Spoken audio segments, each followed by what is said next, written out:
Hello and welcome to FPL Mate, your best mate for fantasy Premier League content for the 2020-21 season. My name is Dan and today we're doing some buys, some sells, some keeps and some avoids because it is time for our weekly transfer video for this game week 8 ahead of us today. So yes, if you are enjoying the buy, sell, keep, avoid series so far this year, please do give a big thumbs up on the video. It really does help, really is appreciated, and leave a good old subscribe on the channel if you haven't done already. I know about 50% of you are not subscribed already, so if you want to join the cool 50%, the FPL Masters, well, maybe not Masters, but you know, try and improve our games kind of thing, then join me in subscribing to this channel. But without further ado, let me explain how my buy, sell, keep, avoid transfer videos work. So we're splitting players into 4 categories for this video. Our buys, players you probably don't have but you should consider bringing in. Our sells, players that you probably have but you should consider removing from your teams. Keeps, players that you probably have and should keep. And avoids, players that you probably don't have but you should avoid bringing them in. Now, I use these videos to try and help you get on the good transfers, bandwagons,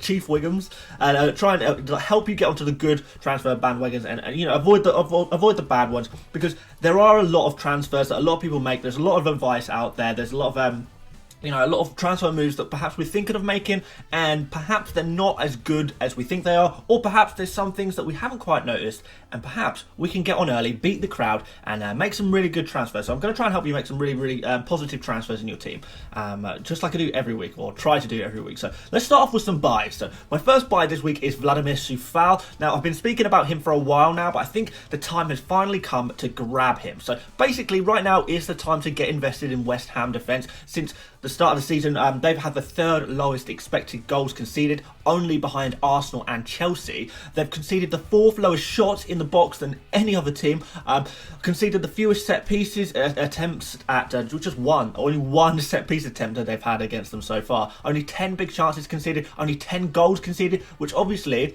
that would look a lot better if it wasn't for the uncharacteristic first 15 minutes in that game against Spurs in game week 5. So now, what makes these stats really impressive, because they're okay, they're pretty good, we like the look of them, but what makes them really impressive is that they were recorded in one of the worst runs of fixtures I've ever seen a Premier League team have. West Ham have just played Arsenal, Wolves, Leicester, Spurs, City and then Liverpool all in one horrible run. But the great thing is, now that so many nasty fixtures are behind them, this means that they've got a great run ahead. So in terms of defenders, the next 2 games for West Ham in particular look fantastic, and this is why I recommend jumping on the West Ham defence immediately if you can. So Fulham at home next, and then Sheffield United away, 2 of the lowest scoring teams in the league against a West Ham side that they've kind of been frustrating the huge teams all season. And so you'd think there's some clean sheet points up for grabs here, right? So from there, it really becomes a question of which West Ham defender to choose.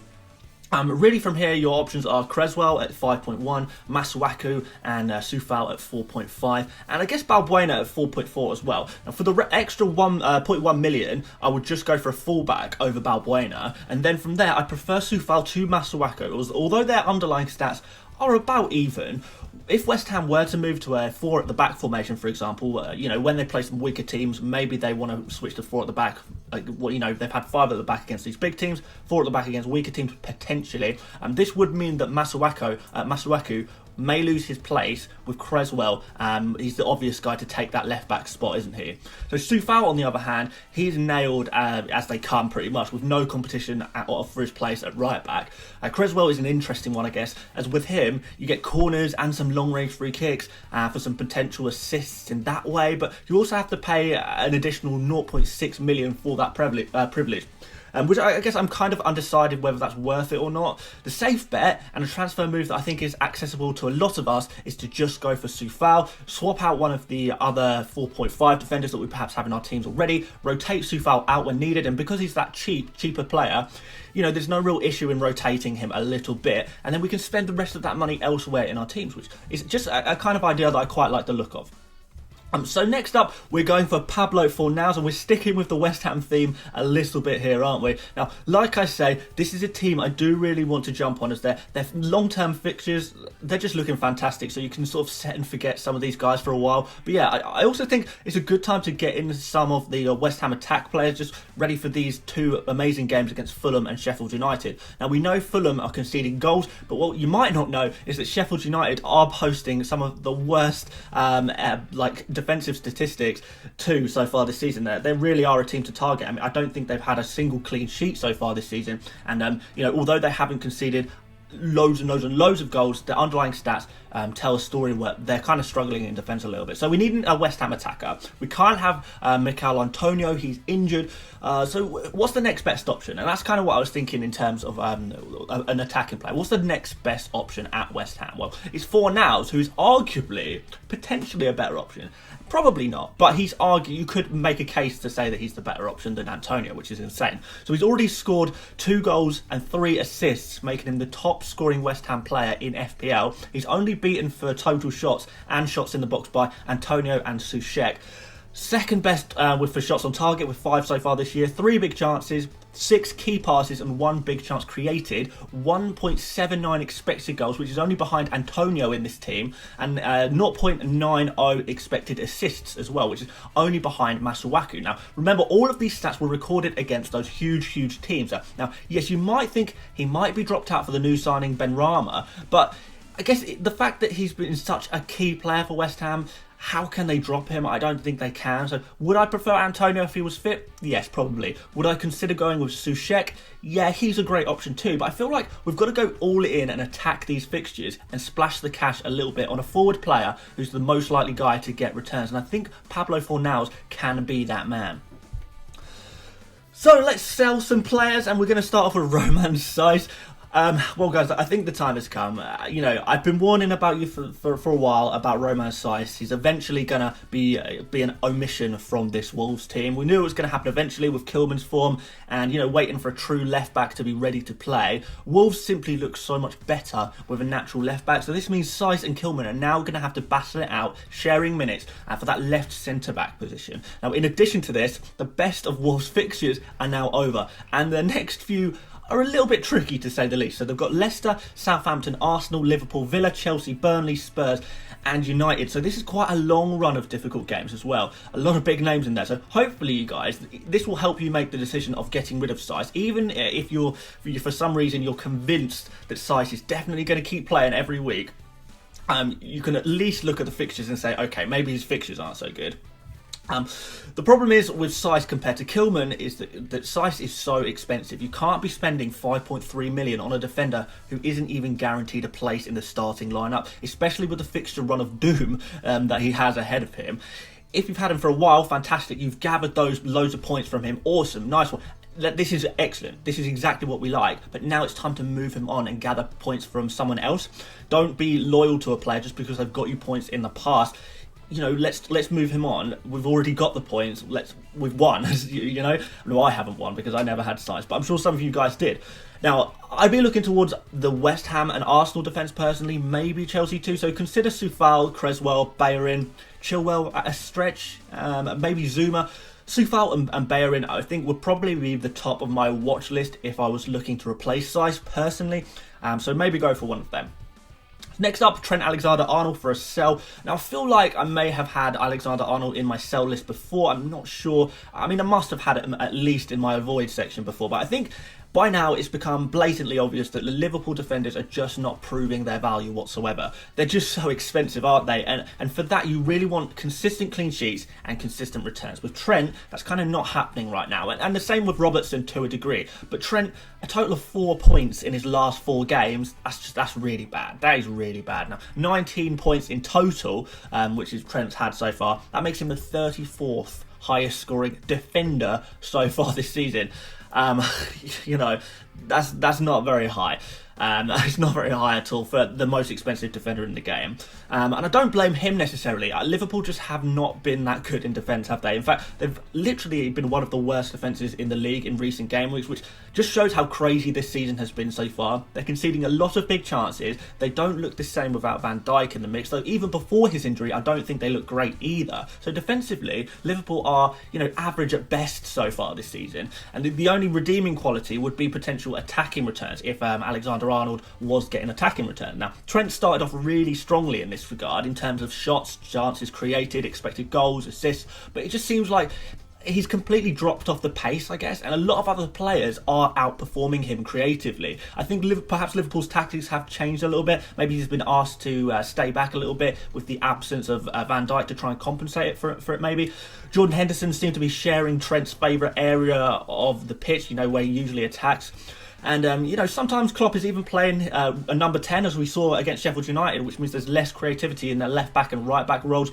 So overall, I'm not saying Trent is bad. He's still among the best defenders, or I guess almost, in terms of expected attacking returns. But those around him, in terms of similar returns so far, similar looking statistics, they are just so ridiculously cheaper than him that you may as well just use the money difference elsewhere in your team and go for a slightly cheaper option who is giving the same output, if not a better output. So time for some keeps, and we're starting off with James Rodríguez. Okay, I know this is a bit of a weird one. Obviously, we know he was injured in Game Week 7. He wasn't never going to play, but this game week he has a chance of playing. So why is he literally one of the most transferred out players of the game week? This baffles me, honestly. Now, fair enough, if you took him out last week because you knew he would be missing out at least one week of football, yeah, that's fair enough. But from this moment, realistically, the maximum he misses from this point is one game, and there's a very good chance that he does play this game week as well. So at the very minimum, guys, why not wait until we hear some press conferences to see how likely he is to play this game week? Why rush him out the door now? But in any instance, my recommendation is to keep James Rodríguez. Just leave him on the pitch and make sure your first substitute is ready to go for that worst case scenario. Rodríguez has been one of the best players in the league this season so far, before his injuries obviously. Now Everton have also got some fantastic fixtures. Obviously Manchester United this game week, they're conceding for fun, to be fair. Fulham after that, who you definitely want James Rodríguez for. Leeds are conceding a lot of goals after that, then Burnley after that. So it's a really good run of games for Everton, and this is one of their key players. And honestly, I don't understand why anyone would want to remove him, where the worst case scenario is he misses one game against Manchester United and then he's ready to go for that awesome fixture against Fulham. Surely there are other areas in your team that you'd like to prioritise in terms of transfers. Grabbing West Ham defenders, Arsenal defenders, investing in Chelsea, getting rid of some Liverpool defenders. It just seems like, unless you have a very specific plan in mind, just hold on to James, and I think he will reward you. If not this game week, the 3 after that. Next up, Wilfried Zaha. Now, as you know, my keep section is all about players that a lot of you guys are selling or thinking about selling, and who I think you should actually hold on to. Now, the fact that so many people are selling Zaha surprises me a little bit less, I guess, but it doesn't make it any less of a bad transfer out. Zaha is an inconsistent player. We know that. He's just blanked. But what do inconsistent players do after blanking? They bang. So Zaha is a player where you have to be a little bit patient with it, I guess. Some weeks he looks awesome, other weeks not so much. But if you hold on to him through the bad, you get the good too. And a blank against Wolves, is that really that massively unexpected? Wolves are a difficult team to play against at the best of times, and they look much improved from their previous games as well. So Wilfried Zaha, he now plays against Leeds at home, who can't keep the ball out of the back of their net for some reason.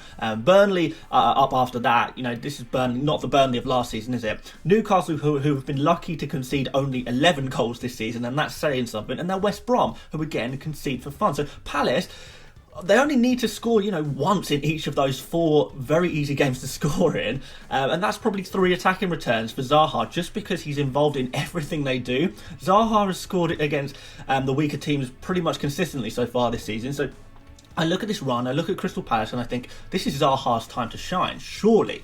And I know a lot of people get frustrated with owning Zaha. You may think he's a bit of a myth, he's a bit of a troll, but his stats speak for himself. He's the 4th best midfielder for expected goals, the 10th best for expected assists, which is actually underperforming. He's the 4th best for points amongst midfielders, and he's also an absolute bonus points magnet. He gets so many bonus points just because he is almost literally the only attacking outlet they have at Crystal Palace. So who else is going to get the bonus points in that Crystal Palace team? It's got to be Zaha. And I think he's definitely going to get a few points over the next 4 game weeks, and I wouldn't recommend ditching him just yet. Plus, look at those neck tattoos. He's worth keeping based on that alone, surely, guys. Come on. Now, time for some avoids, the controversial time, the time where, you know, maybe you're thinking this doesn't seem right, but just stick with me. So, first of all, Edouard Mendy. I know it seems wacky to tell you guys to avoid a goalkeeper who has kept 3 clean sheets in 3 games he's played. But Mendy, he's been transferred in by so many FPL players in recent game weeks that I feel like I have to warn you guys why this might not be such an amazing idea as you perhaps think it is. So first and foremost, one of the golden rules of FPL is don't waste a transfer on a goalkeeper. So goalkeepers all kind of score similar points across an entire season, and there's usually more points to be gained by using a transfer elsewhere on an outfield player. You can gain more points using your transfer on an outfield player. So, secondly, Mendy is 5.1 million. You don't gain that many more points, I guess, by picking him over Alex McCarthy at Southampton, for example, who's 4.5 million. It's arguably a bit of a waste of money to put all of that extra money in a position that, you know, there's not that much difference between the bottom and the top, I guess. But in fact, if it's Matt Ryan you're worried about, and he's the guy you want to transfer out, then it's actually going to be cheaper for you guys to change your backup goalkeeper from a 4 million goalkeeper to a 4.5 million goalkeeper, and then you've got 2 you can rotate depending on the fixture. Now, I'm not recommending you do that, but that's something I would probably prefer to do. My issue with Mendy specifically is that, yes, he is keeping clean sheets, but that's kind of about it. He's made 4 saves in 3 games. All 4 of those saves were in that game against Manchester United. His other 2 games, he didn't have a single save to make just because Chelsea simply aren't really conceding shots. This means that not only is he not getting any save points, but also no bonus points, which kind of goes hand in hand with that because he's not involved in these games. So even if he was involved, making saves, clearances, passing out from the back, whatever, he still wouldn't really be getting many bonus points because keepers playing for the bigger teams have all these big players playing regularly in front of them. And these are the players who usually gobble up the bonus points. So, you know, in a team that wins 2-0 or 3-0 regularly, usually the bonus points won't go to the goalkeeper, they'll go to the attacking players, or maybe one of the defenders or something like that who may have had a goal contributions. It's the teams that sort of win 1-0 or draw 0-0 regularly. The goalkeepers from those teams, those are the guys who usually get more bonus points. So if you want to get in on the Chelsea defence, then of course, I'm not saying don't go in on the Chelsea defence. Do go in on the Chelsea defence, absolutely. But why not go for a defender? Why not go for Zuma? Why not go for Chilwell, who I guess are kind of similar price to Mendy, but guaranteed to score more points. Like guaranteed. They'll literally get the same number of clean sheets, but they also have a really lovely potential for goals, assists, and of course, bonus points, which I keep talking about. Their ceiling is just so much higher, and that's where you should probably be looking at if you want to get those Chelsea clean sheets. Why not get some extra points alongside those Chelsea clean sheets and take full advantage of the situation? That's kind of what my thinking is. So yeah, that's why I'm not convinced by going for Edouard Mendy as a transfer in this game week. Perhaps look at the other Chelsea defenders for sure. So next up, Kyle Walker. A lot of people are going for Kyle Walker off the back of his 15-point score in this game week just gone. This is a pure knee-jerk transfer. You guys know this is a knee-jerk transfer. You can't suddenly think that Kyle Walker is amazing for FPL after one good score. You got to remember that prior to this, City have only kept 1 other clean sheet this season, and this game where he got the goal and the clean sheet, that was against Sheffield United. Sheffield United, the team that doesn't know how to score and has forgotten how to keep a clean sheet themselves. The fact is that this Kyle Walker score was very much a one-off. Walker has taken just 6 shots all season. He's averaging a shot on target every other game. Only 3 key passes all season too. That's one every other game again, and no big chances created. No big chances. So City, as a whole, they're hardly scoring any goals anyway. So if you're banking on a player who is hardly ever involved in attacks, being one of the main sources of an already incredibly limited amount of goals, the odds are so firmly stacked against you and that's kind of before you even look at his price tag. 6 million. is the price that he's got on there. I genuinely don't think I'd even go for Walker at like 5 million. He just isn't offering anything that we like when picking FPL players, and that doesn't suddenly change after one very impressive score. For cheaper money, you can go for Chilwell, Zuma, Bellerin, Creswell, all of whom are offering far more consistently over several game weeks and have fantastic fixtures in the immediate future too. So I would just recommend going for one of them instead if I were you. And yeah, definitely don't go for Kyle Walker. I don't think that's a good transfer move to make. So let's do a quick roundup. So buys, I said Vladimir Coufal and Pablo Fornals. Sells, Romain Saïss and Trent Alexander-Arnold. Keeps, James Rodríguez and Wilfried Zaha. And avoid Edouard Mendy and Kyle Walker. And those are the transfer recommendations that I'm making for this week, guys. So yeah, thank you very much for watching today's video. Like I said, if you did enjoy it, please give a big thumbs up. Please do subscribe if you haven't done already. I'll really appreciate that. Some of you may have, some of the eagle-eyed ones amongst you, I guess, may have noticed that there's now a join button on my channel, on these videos. You can press join now, and it's sort of a little bonus thing that YouTube do. I thought I'd set it up just in case anyone wanted to get involved. And, you know, you pay, I think, 99 pence per month. That's the cheapest it would let me put it. I just wanted to put it the cheapest possible, just so in case anyone wanted to do it and have some fun, because you get some, by clicking join, you get these cool emojis, like custom emojis that I've made, that you can use on the channel. Have a look at them. You get a badge next to your name when you comment on the videos and on streams and stuff as well. I thought that was really cool. I just thought I would add it in just in case anyone's interested. Set the price to the minimum I possibly could. The system would let me put it to, just in case, bit of fun. You know, I like the idea of, you know, using the custom emojis and stuff like that. Maybe you will do too, so the option is there for you. Other than that, in the description you can check out my Twitter. I'm pretty active on there. My Instagram, join my mini league or support me on Patreon. All of those options are there for you in the description, so go check that out. And aside from that, I will see you tomorrow for my team selection and transfers video tomorrow. So until then, guys, thank you very much for watching, and I'll see you later, mates. Bye bye.